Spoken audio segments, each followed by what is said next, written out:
What is going on, everyone? It's Rylan with Rylan's Amazing Photography, and in today's video I'm going to tell you all everything that you need to know about the upcoming Nikon Z9 and Canon R1.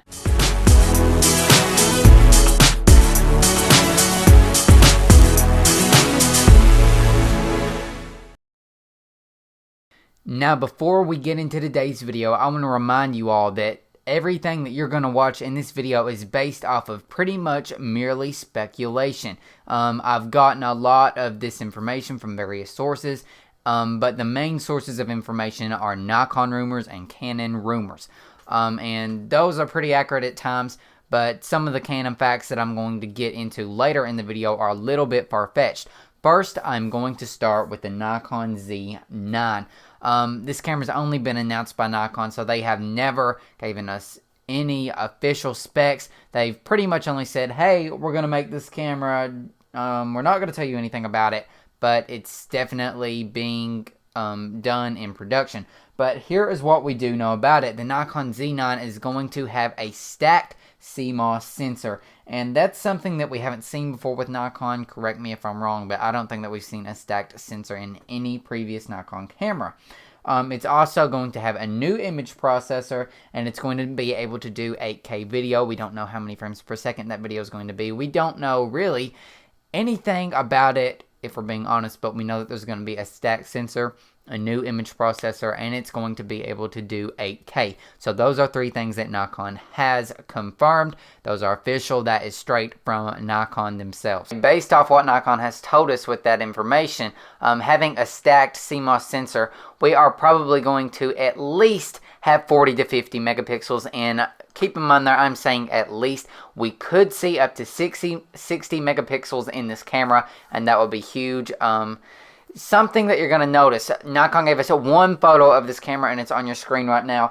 It looks exceptionally similar to a DSLR, and get this, it actually has a vertical grip that has buttons. That's right, Nikon did a vertical grip with buttons. Isn't that crazy? We haven't seen that since the D6, I mean the D5S. Oh, I just shaded Nikon. It's just a joke. I shoot Nikon, I swear. Anyways, Nikon has not confirmed a price, but they did say that this camera is going to be available to purchase in the fall of 2021. Now, I'm not shooting down my boy Nikon here because I absolutely adore Nikon. All my cameras are Nikon except for the Canon filming this video. But with their history, they're probably going to be like, oh my gosh, we have so many orders of the Z9, and they're going to have like 5, and they're just going to be like, we're not able to produce this camera right now. I don't think we're going to see this camera till late 2021. I'm talking November, December, and with Nikon's history, I hate to say this, but we're probably not going to have this camera in our hands until winter of 2022. I think that this camera will be here by March of 2022, so about this time next year, we will be able to get the Z9 in our hands. But you haven't heard my speculation on the price yet, so it's probably not going to be in my hands. But some of the rumored specs of the camera, this is from Nikon rumors and from various other YouTubers, are we're probably going to get 60 megapixels in this camera. Keep in mind it's going to at least be 40 or 50 because of the sensor. We're going to get 8K with what is probably going to be 30 frames per second. Maybe if we're lucky we'll see this with 60 frames per second, but I am leaning more towards the 30 frames per second because that's going to be a lot easier for Nikon to do. It is believed that this camera is going to be 20 frames per second. That would be pretty good with Nikon if they do 60 megapixels. Here's the kicker. The Z7 II and the Z6 II I don't believe have blackout EVFs.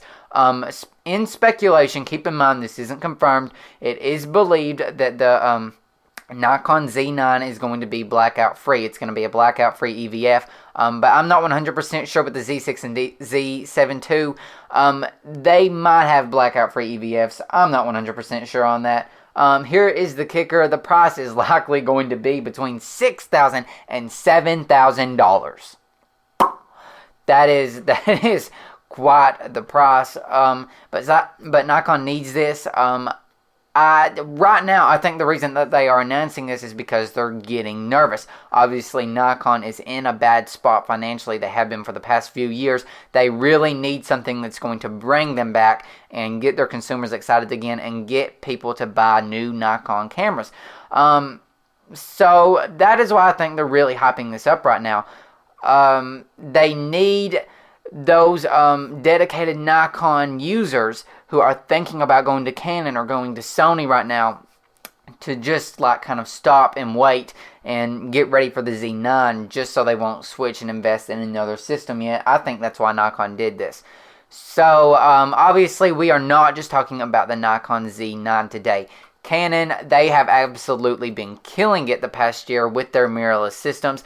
Anytime that Canon is going to surprise us and drop a camera, we know that it's going to be a kicker, it's going to be a game changer, and it's going to be huge. This week, Canon Rumors did some exciting stuff and started talking about the rumored R1, the Canon R1, which we don't know when it's coming yet, but we have a pretty good idea it's coming. So they did announce some specs on their website. Now keep in mind, these are also only rumors. And if you ask me, they are pretty unrealistic. I don't think that a lot of the things that Canon Rumors is saying that we are going to see in this camera is possible, even though it's Canon, and if anyone can pull it off, I'm rooting for Canon more than Sony, if I'm being honest. Sorry, not sorry.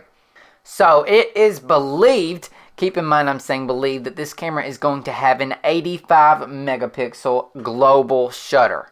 Now that's huge. That's something we've not seen before, which is exactly why I don't think Canon is going to pull this off, at least this soon with the Canon R1.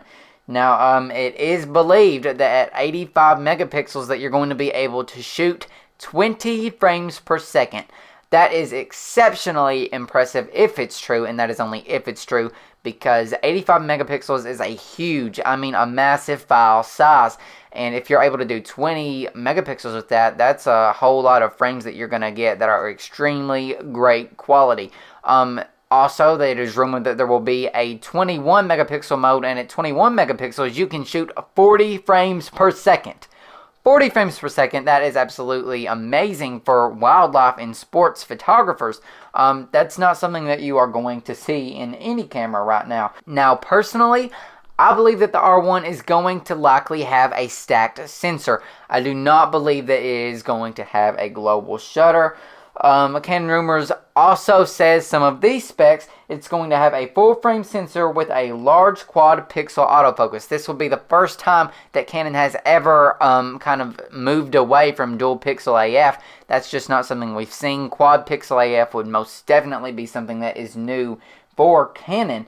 Some other things that Canon Rumors has said is that the ISO is going to be from 160 to 1,638,400. It's going to have 5-axis IBIS up to 9 stops. And here's the real kicker, and the Canon R1 is rumored to come in at $8,500. Yep, that is right, $8,500. That Nikon Z9 is not sounding too bad now. Now, I have also in a previous video talked about the Nikon Z8. We've not heard anything about that yet, which is rather peculiar, but if you are curious on hearing about the Nikon Z8, you can click right here to see some of that. I have a whole lot of behind the scenes videos where I go out in the field and take photos like this one that you can see in the background and this one that you can barely see in the background. I do wildlife photography, I do portrait photography, I do landscape photography. Any kind of photography content that you are looking for is right here on this channel. So definitely make sure that you like today's video, you subscribe, you hit the notification bell, you do all of those things that you got to do to see more of my content, and it helps me out a lot. If you want to see some more camera videos, you can click right here. I talk about cameras a lot, and a lot of it's speculation, but sometimes it comes true, sometimes it doesn't. Thank you all so much for watching today's video. It does mean a lot to me. Make sure to subscribe, like the video, and I hope you guys have an amazing day.